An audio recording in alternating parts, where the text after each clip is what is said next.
आहा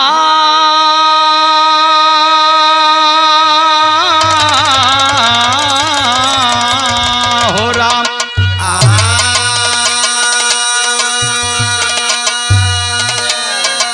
एक आँखी का ज्ञानी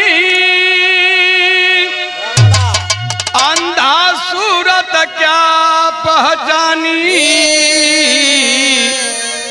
बिना श्रोता का कैसा रही समाज। बड़ी बढ़िया चीज हो कि अरे कवन काम के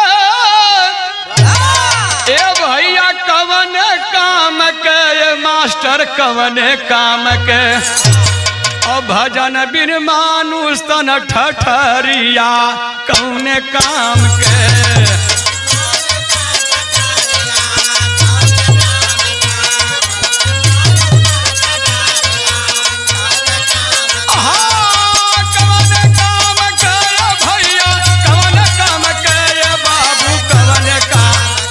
भजन बिन मानु तन ठठरिया कवन काम के।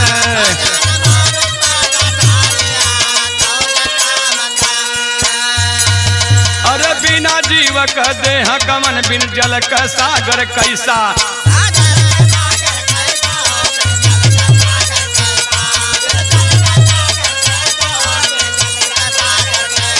अरे बिना पुरुष का नार कवन दानी बिन कैसन पैसा। बिन कैसन पैसा हो दानी।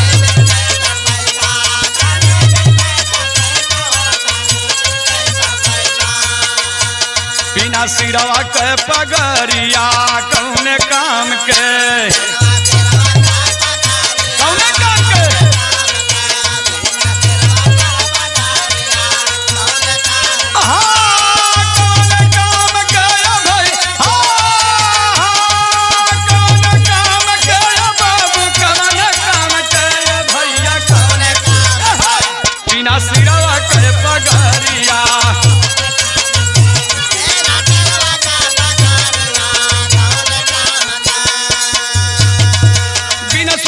का फूल कवन बिन अंक को श्रृंगार।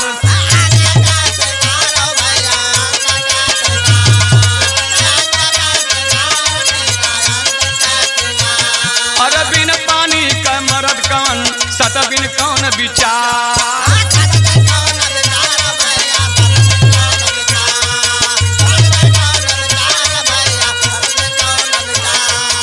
कबिन सुरवा के डहरिया कौन काम के।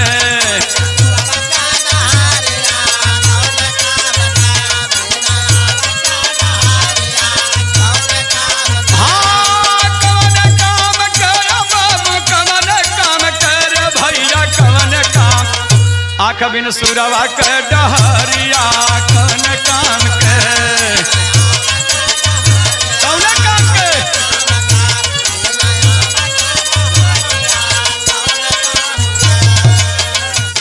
अरे बिन सेनापद युद्ध कवन मंत्री बिन कैसन राज।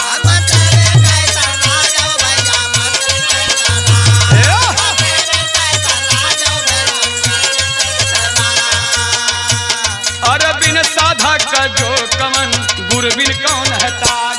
अरे गुरु बिन कौन है ताज हो रामा।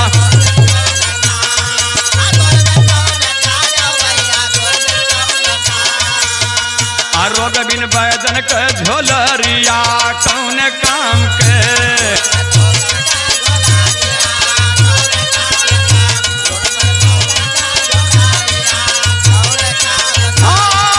कौन काम के बाबू कौन काम के भैया कौन काम। रोग बिन बैदन के झोलरिया कौन काम के। एकदम पुरानी बिहारी गुरु कहा था। कहना है अरे बिना दूध का काम धेन दूल्हा बिन कौन बरात। दूल्हा बिन कौन बरात हो राम दूल्हा कौन बरात रहा।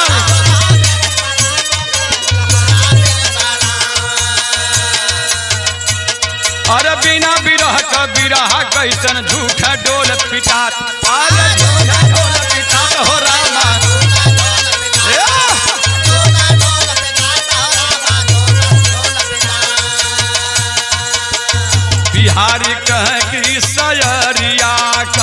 काम के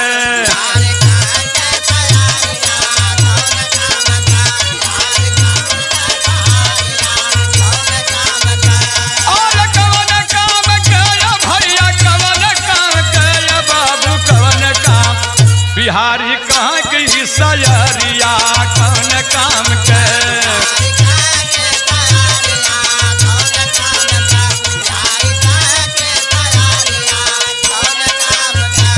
और बिना काव्य की कविता कैसी बिना गले का गाना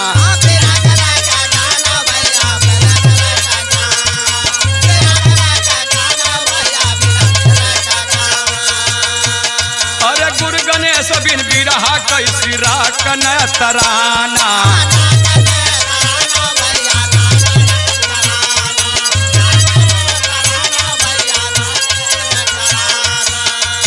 राजा गौरी बिन लदरिया कौन काम के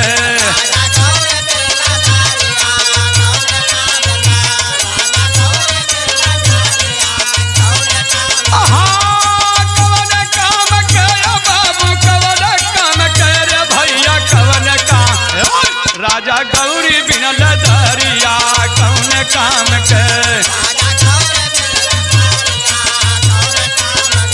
राजा